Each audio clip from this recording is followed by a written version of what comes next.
But it's anointing my head with oil, allows my cup to run over. Sure. I said, sure. Goodness and mercy.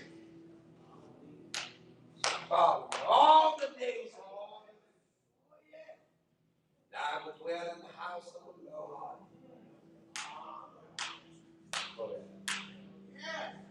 You know what Samson did? He said, young man, position me. Take me. Let me touch the pillars of the gates. Put my hand there. And in the midst of them laughing, in the midst of them having festival entertainment, he gives us our final and most profound advice in the season of humiliation. Talk to God. Talk to him. Pray. Have your way. My life is in your hands. Let my hair grow back. Let your glory and your will be done. Just one more time. One more time.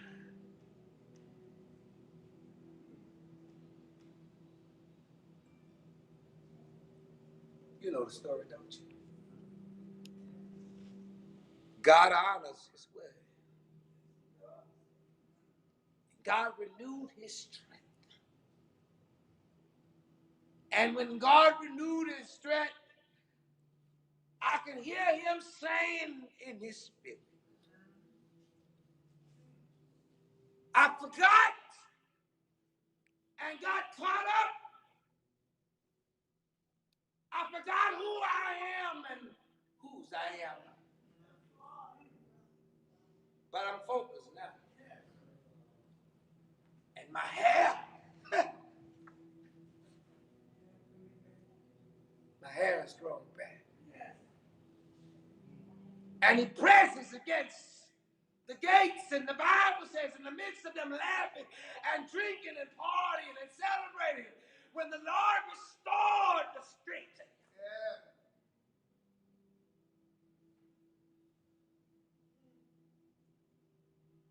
The glory was revealed.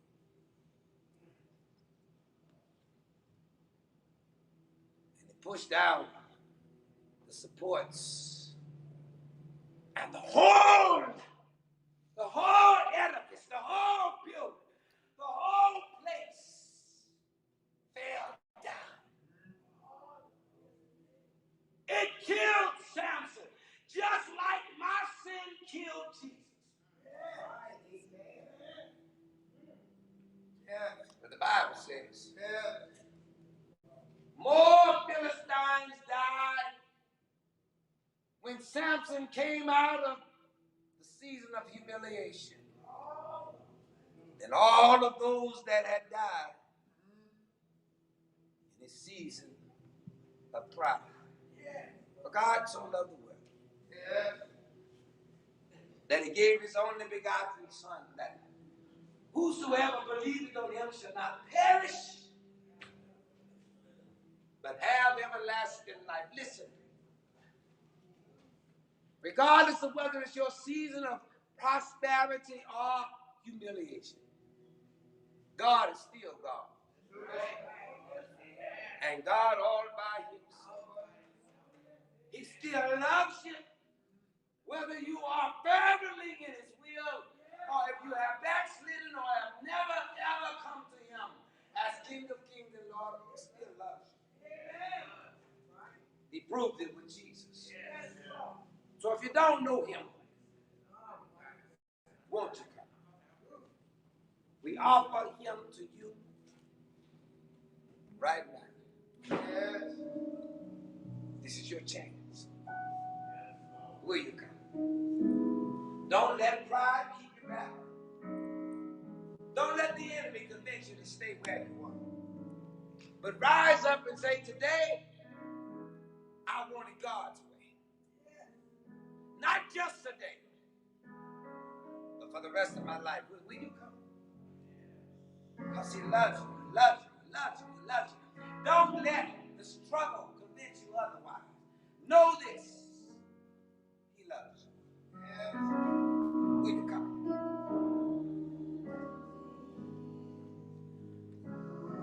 Just come. Just come.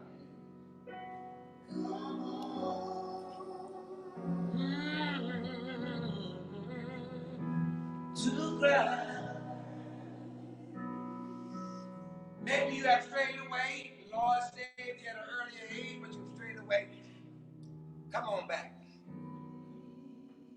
Rise up and say, Lord, renew my strength and restore my joy. Restore me back to the place where I first started off, which was at your feet. Will you come?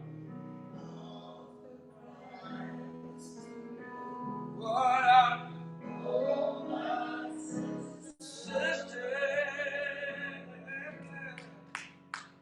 the Lord began not just life, but life abundantly.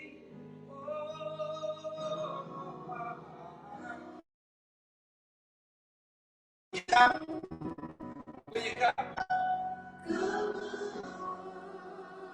Accept him as your personal Savior. Renew your strength, restore your joy. Will you come? If you're not a member of this church family and the Lord is saying come, and united by Christian experience, we open up our arms and extend the big arm, and as Jesus said, we say, whosoever will, let them come. Offer cry to you, my God, cry. Oh, will you come? Will you come? This is your opportunity. Come on. Come on, come on. I know the Lord will give. Oh, yes, He will. I'm above.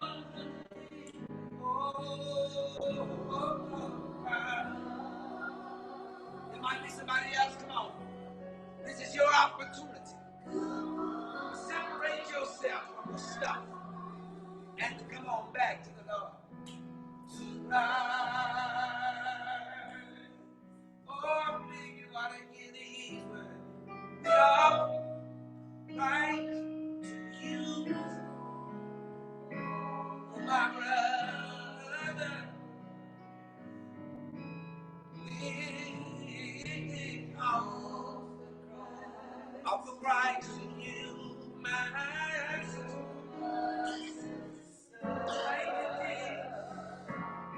Only you will give love. Oh, abundantly. All you gotta do is love. Come on. Grab for prayer. If that's you, I want you to come. This is our last. We are Christ. Thank you, Jesus.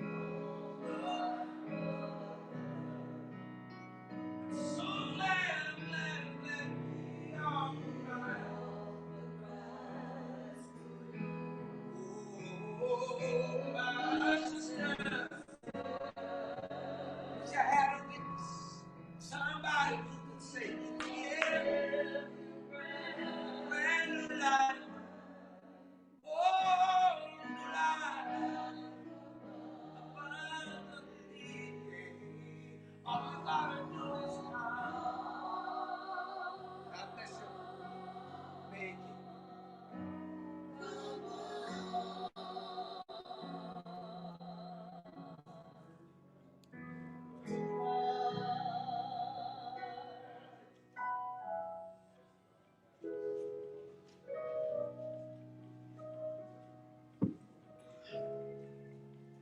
time, my brothers and sisters, let's hear for the bride.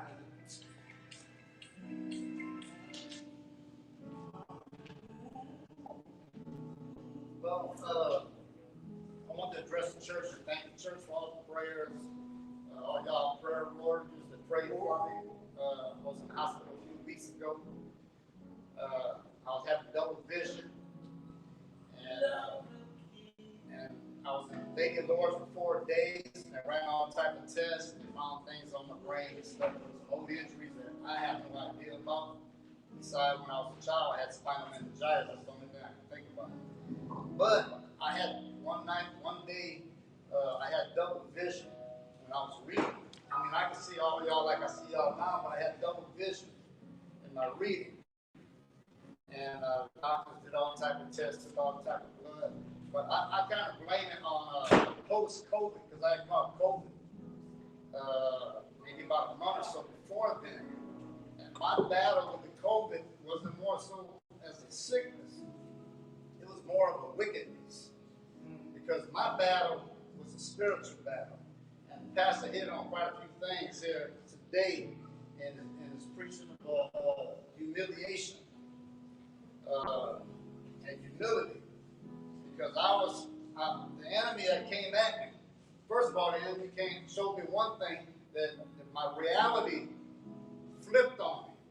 When I say my reality flipped on me, just as quick as that, my reality flipped on me, I don't mean it turned upside down, but my reality wasn't real anymore. It was like I'm hearing all y'all, all of a sudden, y'all not real anymore. And I got up off my butt, and I went to walking it off, and it went away, and it told me right there, spiritual warfare. Only a few days later, I had a couple more instances. One time in the bathtub, I had an instance where I woke up, my back was killing me. I mean, my back hurts from time to time already. But I mean, this hurt was different. It was really hurting me. So I said, well, I'm going to take me a bath and Epsom salt like I usually do to try to, ease that pain. Well, after I drained all that water in the tub, that cool air from the AC hit me, and I felt I was going to pass out. So I started calling on the Lord to help me.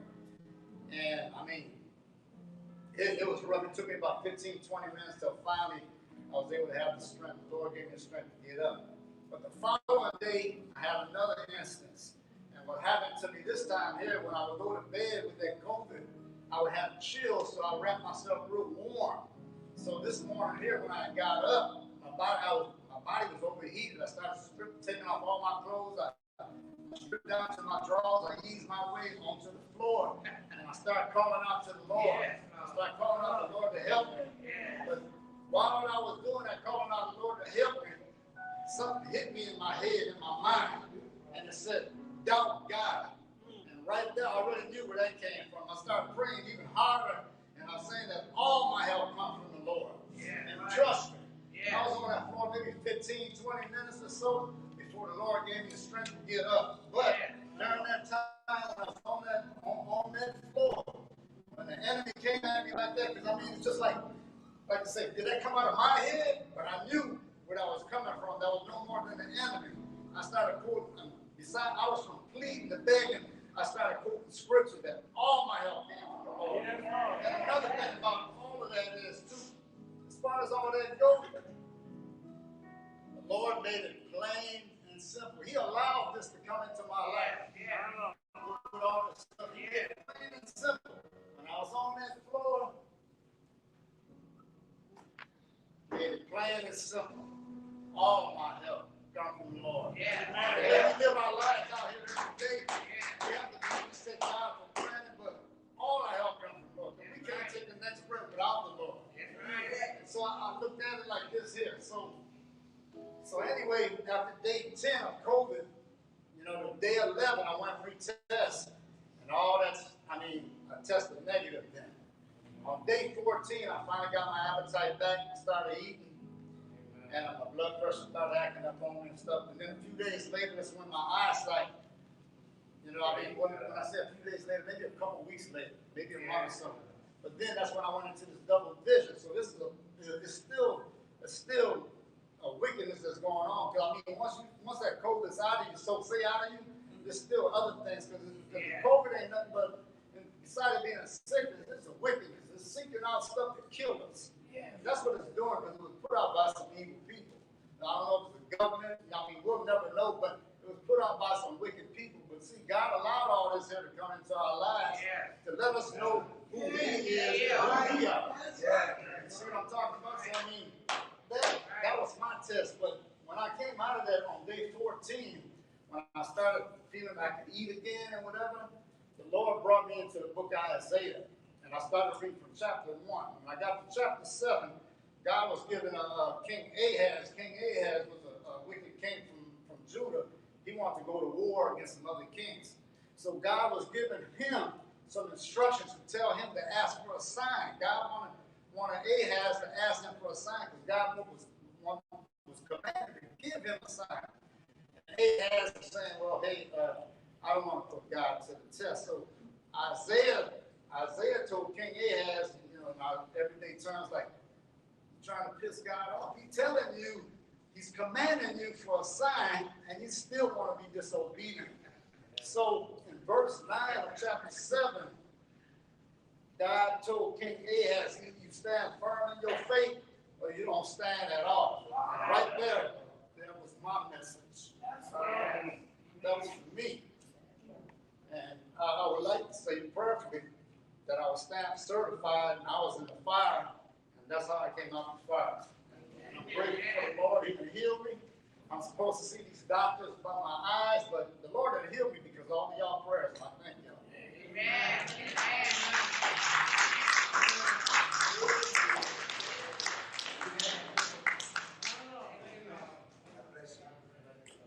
It's time there now to see red and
my body, which is broken.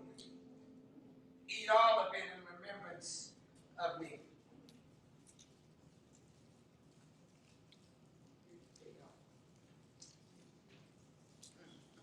Then he took the cup and blessed it and he poured it. He said, "This is my blood, which is shed for the remission of sin. Drink all of it in remembrance of me."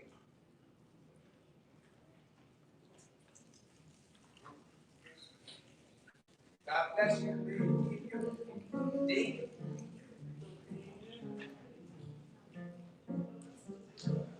As we prepare our gifts on our way out. Happy birthday, belated birthday, yesterday was our pastor's birthday, and anniversary. Christian, happy birthday, and happy anniversary. We're about to tell what a man robbed God. Yes, have you robbed me? He said, where did you have me rob me? In time and out. You are careful this person. You have robbed me. Bring me all the tithes in the storehouse, and then let me eat in mine house.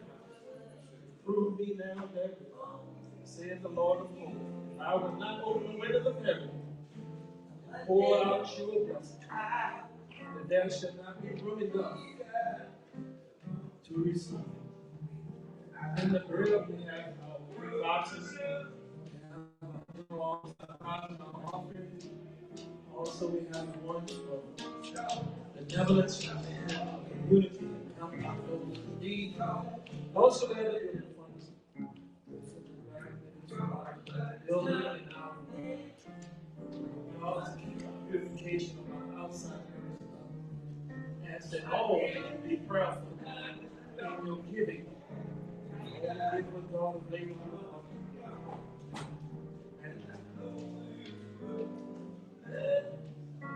Father, we ask those who give today that didn't have to give, God, we ask that you continue to bless them in the mighty way. Those that have turned to pray, God, that you for anything good. We thank you, Lord, with the privilege to be able to give back to you. In Jesus' mighty name we pray. Amen.